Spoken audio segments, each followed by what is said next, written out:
Hello, everyone. Welcome to another episode of TruthWorks. I'm Jessica Neal, your host, and I'm here with my fellow co-host, Jeff Marquitz. Hi, Jeff. Hello. How you doing?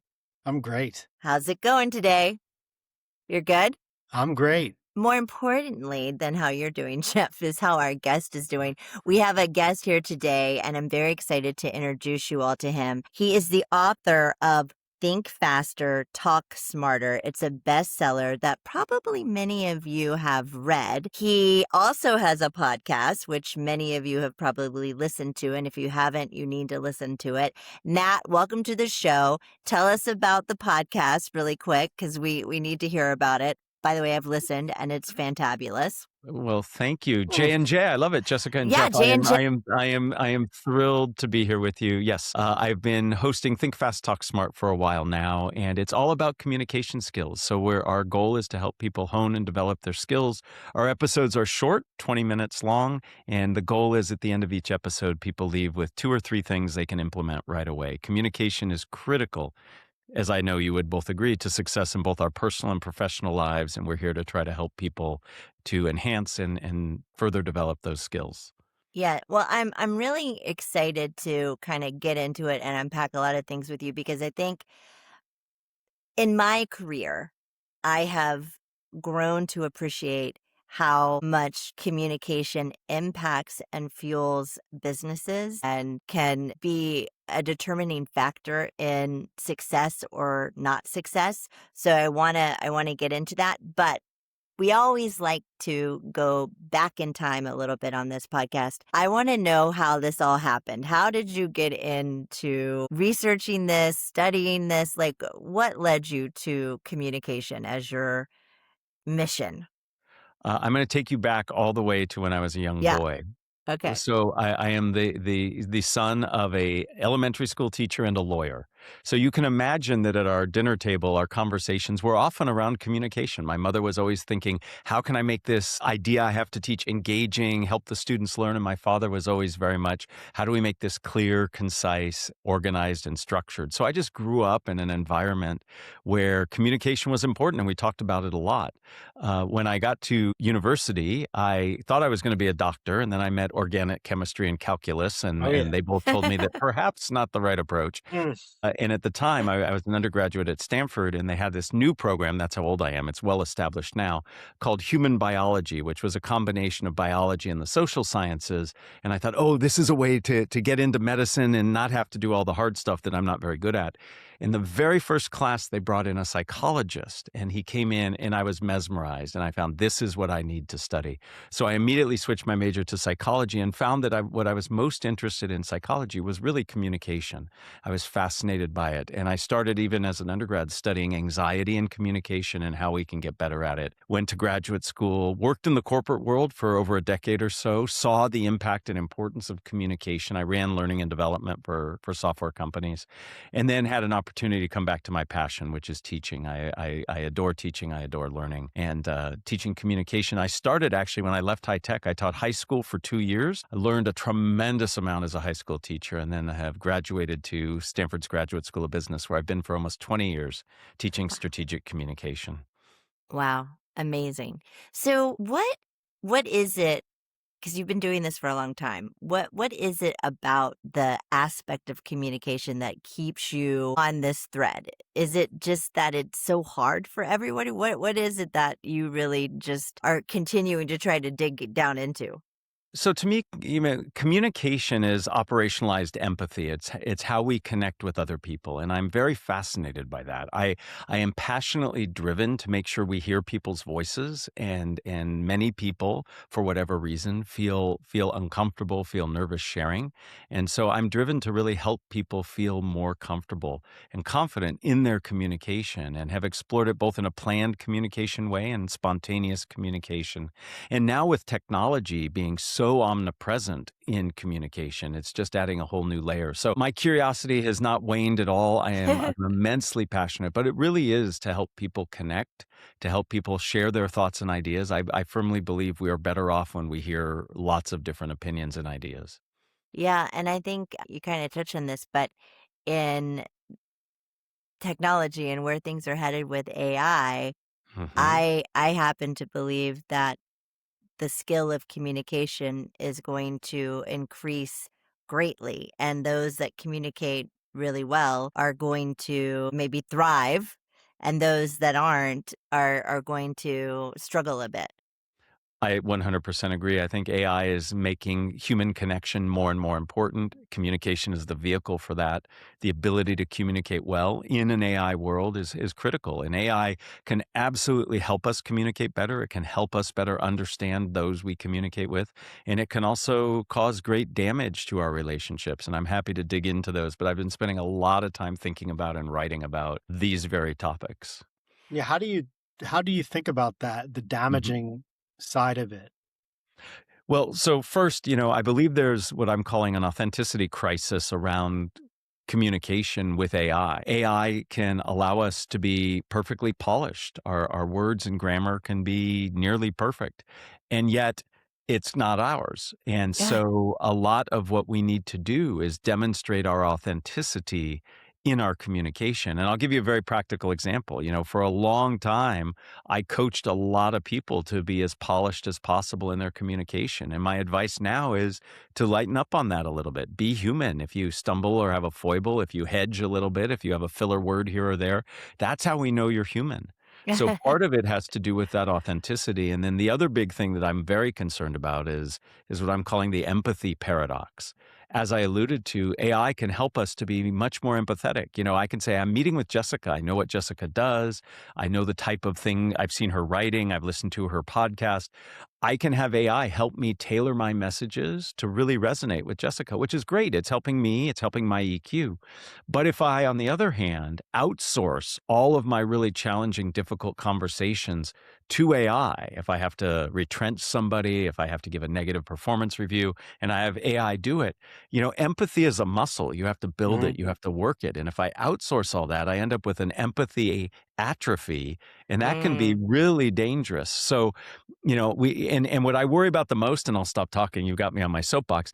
I worry about young children. I worry mhm. about teens and tweens who've Yeah, never had the alternative, right? This is just the way they do it. Yeah. And that empathy really concerns me. So, yeah, there's a lot to think about with AI. Again, I don't think it's all bad. I think there's a lot of good that comes from it. I see it in my own life and in the life of my students and the people I coach, but I am worried. I have a Mhm. question for you. Yeah. Shifting gears from the AI, I Yeah. was just talking with somebody about this the other day.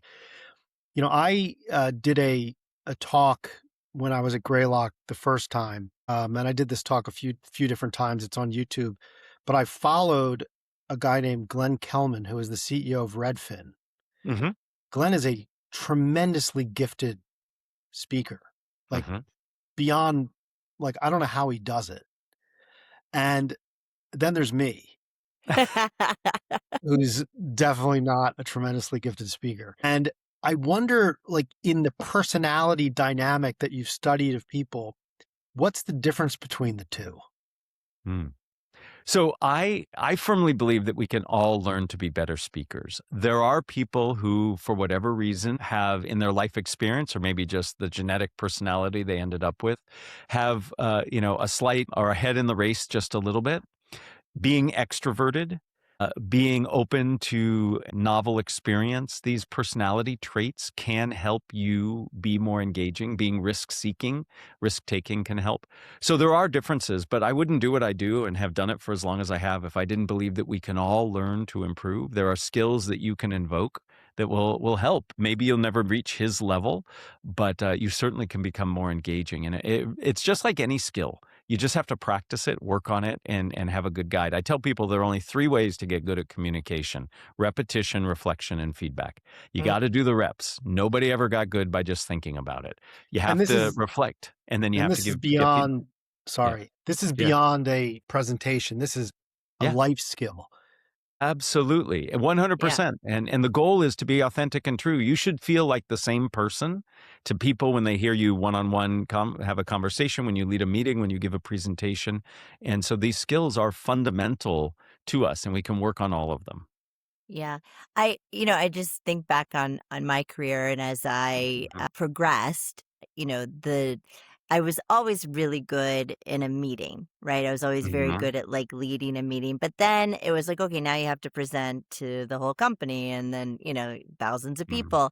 Yeah. And I never got nervous in a big meeting. I would have meetings with hundreds and hundreds of people across the world, and I that didn't make me nervous. But then presenting like Mhm, kind of like a inspirational thing, mhm. right? I would literally have panic attacks, like Right. before get because, and I think it was maybe the combination of, like, being on a stage and the lights on you and it's more formal, but also I felt enormous amount of pressure to be inspiring, and I was like, I think it's inspiring, but I don't know if they're gonna think it's inspiring." And I would practice so much that when I got up there, I would literally have, like, an out of body experience, like, Mhm. I didn't even know I was on stage, and then I was like, and my the like, amount of sweat coming off of me. And I remember one time I was like I kinda, like, paused, and I kinda missed my flow, and I was like, "Everybody, I'm just sweating so much." And I think it was, like, the favorite talk that I gave to people because I told them I was sweating, I don't know, but because it humanized me maybe, Mhm. but it was terrifying, and the only way I could get through the terror was practice. And I That's could great. literally say it with my eyes closed. So what you're recounting is the anxiety that most people feel. Up to 85% of people say they feel nervous in high stakes situations. And quite frankly, I think the other 15% are lying. A lot of my initial career was spent studying anxiety around speaking and how we can manage it. My first book is called Speaking Up Without Freaking Out, and it's all about how to work on those techniques. And what you're describing is very real, those physiological symptoms. At the end of the day, there are three major reasons people get nervous. And by the way, those of us who study it believe this is built into being human. We see it in every culture, and we see it develop at a very specific time in kids' development. When kids go from childhood into early tween years, anxiety about speaking in front of others spikes, and it stays Ah, high ever since then. But that why? doesn't mean we can't manage it. Well, if you want the evolutionary explanation, Yeah. it's very simple. When our species was evolving, we would hang out in groups of about 150 people. That was our tribe. And your relative status in that group meant everything. If you had higher status, you got access to resources, food, shelter, reproduction. If you had low status, literally life and death for you. And anything you would do that would risk that status, like speaking up in front of people and potentially making a mistake, would jeopardize your status. And that was something that You couldn't was do life that. threatening. Yeah. Yeah. So we believe it's part of us. But that said, you can learn to manage it just like any phobia that we have. It- Our anxiety is initiated by three primary sources, and you highlighted one for sure. It's the audience we're speaking in front of, it's the situation, the room, the space, virtual, in person, and it's the goal. And in what I heard you describe, Jessica, the goal of having to be motivational and inspirational cause stress for you. You weren't as stressed when you were informing or leading, but when it was inspiring. And that's goal-based anxiety. And there's certain techniques that one can employ to manage different types of anxiety, goal-based, situation-based, or audience-based. And that's the good news. The not so good news is it takes time. It's not a light switch. It's not like you learn one technique and all of a sudden you're amazingly confident. It takes time, but over time, you can learn to become more comfortable and confident. That's why in my strategic communication classes at the business school at Stanford, the very first thing we talk about is confidence, and students create an anxiety management plan that throughout the quarter they're testing and honing. So when they matriculate from the class, they have something they can use. It takes time, but with it, you can become more Where confident. were you I, when I I was in a needed you? classroom. I was in a classroom somewhere. I'm older yeah. than you. I'm sure I was I in a needed an classroom somewhere. anxiety management plan for sure. How do Yeah. you give Yeah. people the tools to do the reps? Yeah. So one, it's helping them. I do this in several ways. So I coach lots of people, and I will often ask people to share with me another skill that they've developed. Sometimes it's a musician, an athlete, somebody who's great at painting, whatever. And I'll say, "How did you get better?" And they will all say, "Hey, I practiced. I had a good coach," and it's the same thing. So helping people see that it's a skill. We feel like we were born being able to talk, or most of us are, and therefore we should be able to do it well. And that's not the case. You have to put in the reps. So one, helping people see that good things come when you put in the work. Two, helping people see very specific, small chunk steps that you take. It can be very daunting to say, I want to do a TED Talk or speak at Davos. And, that's a big thing. But if you just say, hey, in the next meeting at work, I want to speak up and assert a position. And if we take those incremental steps, it can make a big difference. So helping people chunk it into reasonable steps, helping them understand that they have worked hard in other areas of their lives and this is more of the same, and helping them reflect on the successes that they've had. We tend to focus on all the failures when it comes to communication and the things we could have done better. And it can be very inspirational and motivating to reflect on, hey, when I did that, this got better and that led to this. So helping people focus on the positive as well. But it takes time, Jeff, and it is an approach mindset piece. I wonder, I've thought about this a number of times, and it relates to a comment that we mentioned earlier. It's not a skill that's taught to kids in grade school. And if you look at the persistence of AI and the need for, even just social media and the need for kids, teenagers, my kids are 23 and 26, just the need to develop communication skills as a differentiator, which I think it is. Absolutely. How does this become more of mainstream learning as opposed to something that somebody says you need to learn how to communicate better, so go find a consultant to help you? Yeah, get Yeah. Matt. Yeah. Well, I do like that part of it, but so Jeff, I 100% agree that this is something that we should be teaching in schools. I am heartened that it is somewhat changing. So my children are around your children's age, slightly younger. It was certainly devoid from their education. It was devoid from mine. I have a young nephew and he's 9, and they are doing much more collaborative work than we ever did, my kids ever did. They are getting more instruction and information. So I am heartened to see that some of this is taking hold. Is it going to fix the problem? I don't think so. But the other thing, it's not just at school. It's those of us in positions of authority, be it parents, be it, bosses, managers. We need to role model effective communication and we need to highlight it. So I would love if everybody listening, if you're in a position where you run a meeting, at the end of every meeting, dedicate the last minute or two of the meeting to reflecting on the quality of the communication of the meeting. I'm not saying rehash things. I'm saying, hey, Jessica, that was really great when you paraphrased what Jeff said. It really brought us back on track. Or, Jeff, I really liked how your slides had a few images and not just bullet points.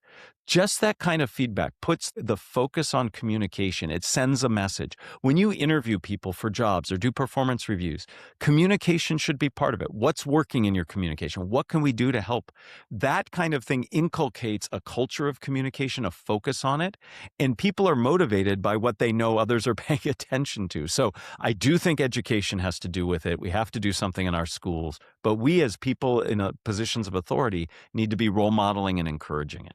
Yeah, no, I agree. But you brought up work, so I'm going to go to work. Sure. And, now that I am no longer at Netflix, I advise and work with a Sure. lot of companies. I'm on the VC side. But Yes. one of the things I learned at Netflix was that when we were really clear and communicating really well, things went much better for us. And so we learned over time to get really, really good at communication. We dedicated a lot of time to the art of it. Right. And doing it and practicing it. And we practice it in all kinds of ways. But I go out in the world and advising companies that are public to private and small to big. And communication is a plague in these organizations. Mhm. Like it is, I would say one of the number one things holding them back from being great. It's just people aren't communicating at all, whether it's they're giving employees feedback, whether it's like people understand the goals, whether they're talking about the conflicts and the tensions. I was just talking to a woman that I coach earlier today, and she works with the founder, and he's a man of not many words. And it's like, I agree. And that's all. And I'm like, that's all she gets. She's like, how do I get more? And we talked about how to get more. But why is communication? I mean, I understand that communication is hard for everyone, but at work, it seems to be even harder. I think there are many reasons for it. One, to Jeff's point, we just aren't trained in it, right? It's not something that people get regular training on. Two, it is often seen as a necessary evil. It's like the last thing people think about. When you're forming strategy, then one of the last things people do is, oh, how are we going to communicate? I mean, I teach strategic communication. I think communication is where you start, but it's the prioritization of it. And again, it's the focus, where you put focus. As you found in your time at Netflix, when you put focus on it, it can help.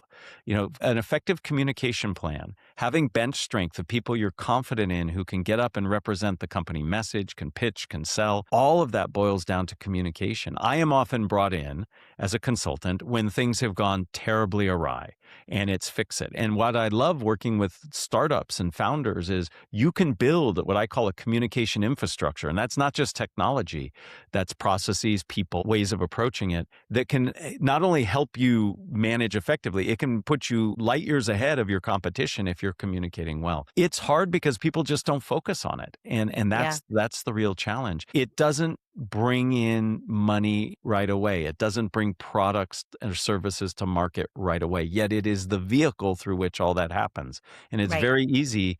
We don't invest as much as we should in roads and bridges, but that's how we get information with people to Right. places. It's the same thing. If we invested time and put a priority on it, it would make a big difference. Yeah.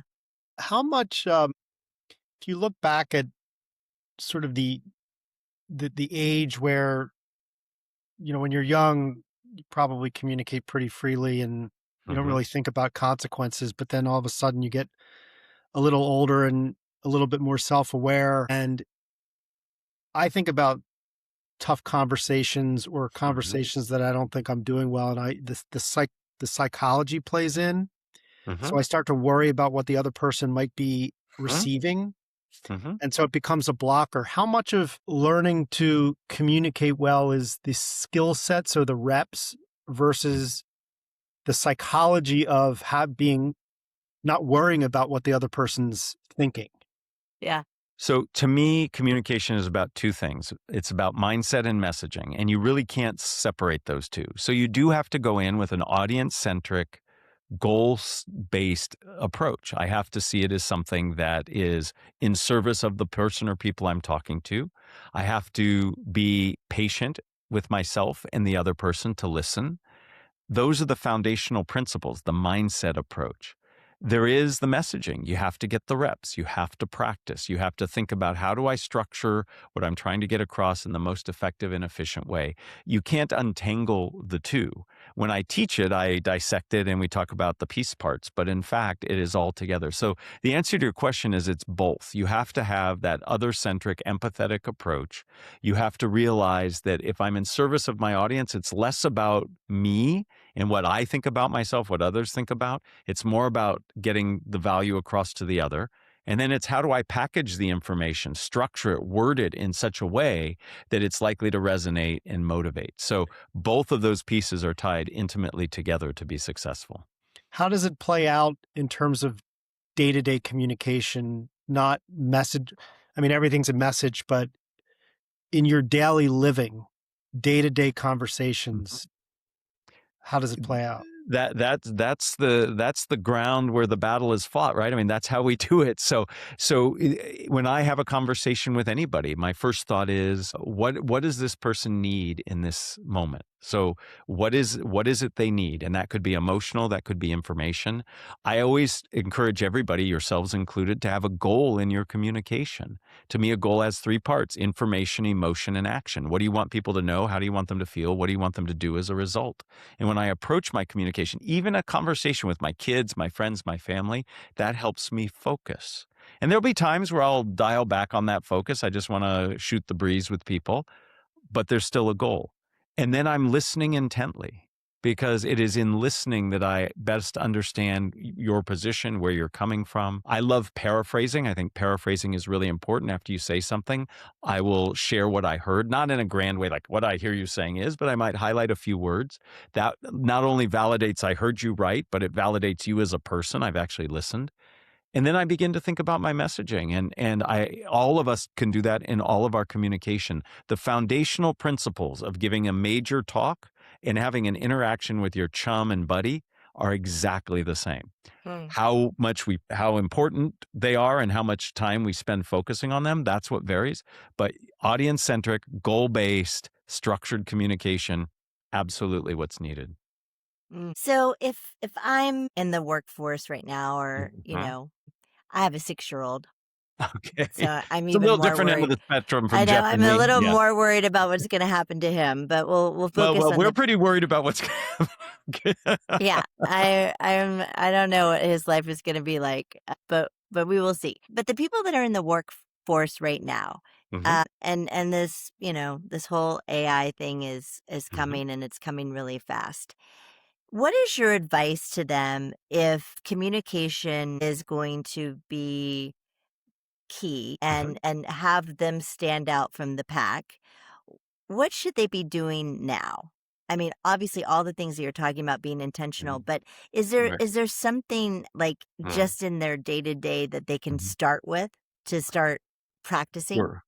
So, as an educator, I would be remiss if I didn't say get yourself some education. Lots of ways to do that. Take a class, listen to a podcast. Think Fast Talk Smart is there for you. Matt's podcast. Listen, go to Toastmasters. Toastmasters is an international organization designed to help make it a priority. If Right. you want to become good at the guitar, you practice and you invest some effort. So take some time to find out that way. Second, observe, watch what people do. We all know excellent communicators. We know people who aren't so great. What are they doing? What's different? Watch professional speakers, TED Talks, Mhm. politicians. Watch people who speak for a living. Begin to catalog and note, not so you become them, but just start to pay attention. That awareness will help. And Mhm. then give yourself opportunities to practice. If you're with a group of friends or in a class, if you're younger, raise your hand and ask. If you don't want to actually assert a position, just paraphrase what you've heard others say. Get your voice out there. The practice helps. And then, perhaps most importantly in all of this, is reflect. Think about what worked, think about what didn't. I have had a practice for decades. Before I go to bed, I journal. I've always journaled. But before I go to bed, I will write down one thing that went well in my communication that day and one thing that didn't. And then every Sunday, I'll reflect on the week's reflections and I'll make a plan for myself. I'm not saying I'm a great communicator, but I am a much better communicator for having had this practice. So these are some of the things, and they don't take a ton of time, but they will Yeah. pay dividends down the road. Yeah, I think it's as you were talking, I was thinking like if I'm that person, okay, I have the intention of practicing, but then when it gets down to it, I Mm, get scared and I back out, and I mhm, don't raise my hand in the mhm, meeting. I remember when I first got promoted to be a VP at Netflix, we had these really big meetings every 4 weeks, and it was all the VPs and the C-level, and it was a whole day, and it was super intense, and the stakes were really high, and all the smartest people in the world were in that room. And I'd been to a few meetings, and my boss was like, you're not participating in the meetings, right? And I was like, yeah, I know. I was more listening. I Yeah, was like, sure. trying to, and some of these things I hadn't heard before, so I was kind of processing. She's like, but you're in the room, so you gotta participate, and or don't be in the room. And I was like, oh, Right. that's shoot, man, I don't want to get kicked out of the room, so I got to start participating.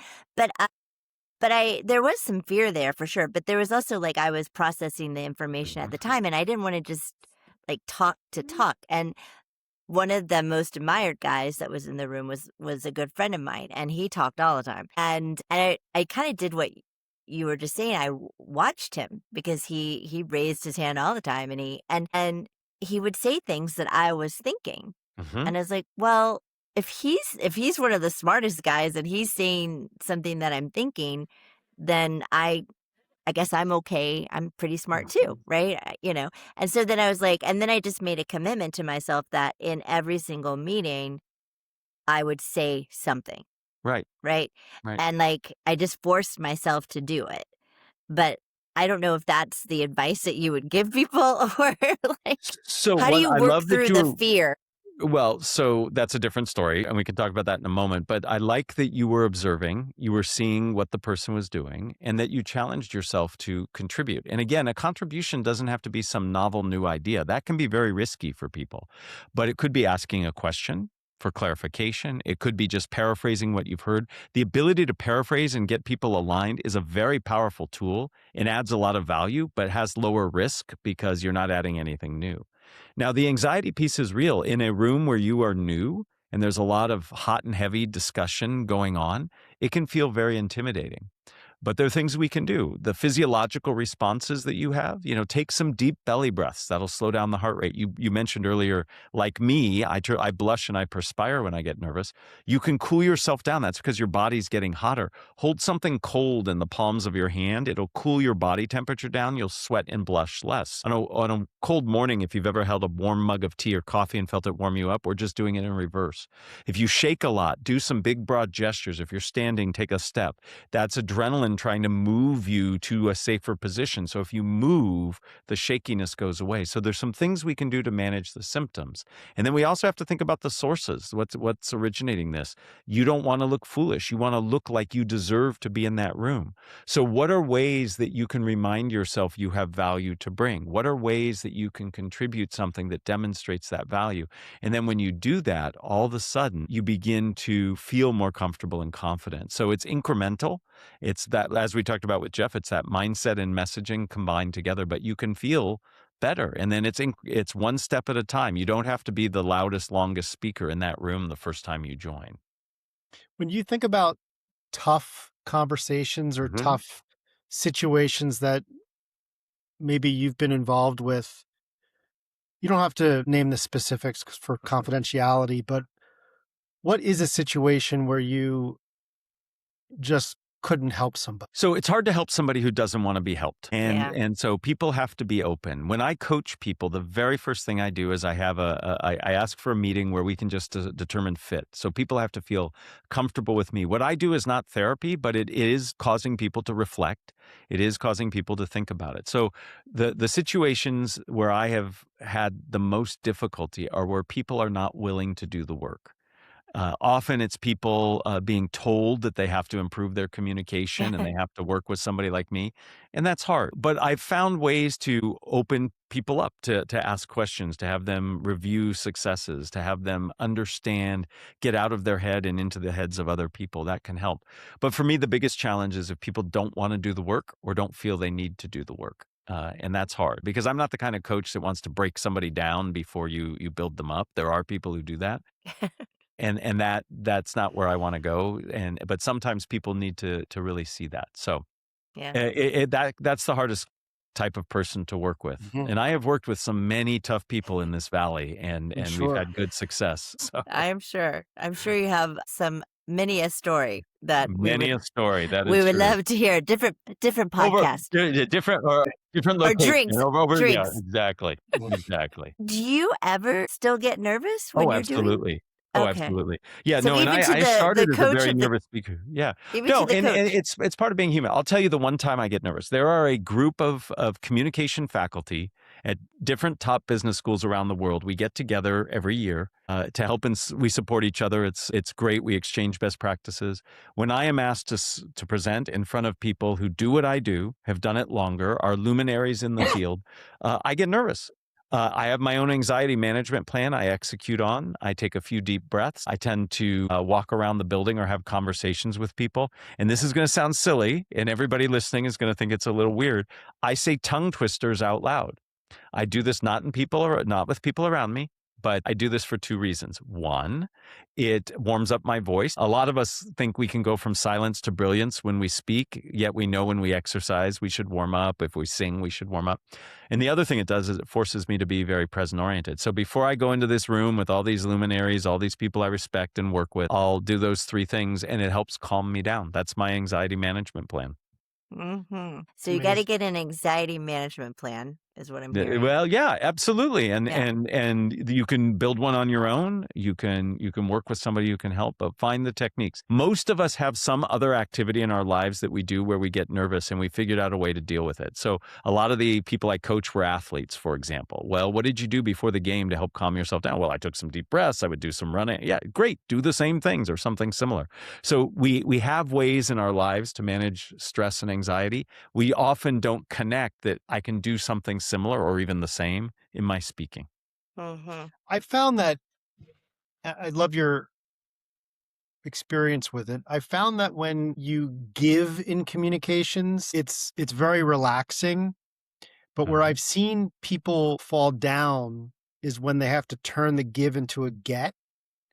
when all of a sudden they have an ask out of the communication because they could spend all of this time asking, what can I do for you? How can I help you? And figure that out. But then if they have to turn around and it becomes a get, that's where it breaks down. I certainly communication is different based on the goal, the give versus the get. And I've had similar situations, Jeff, but I've also seen it in the exact opposite. It really depends on just the specific parts of it. It is different when when there's something you need to get from a conversation versus when you need to give.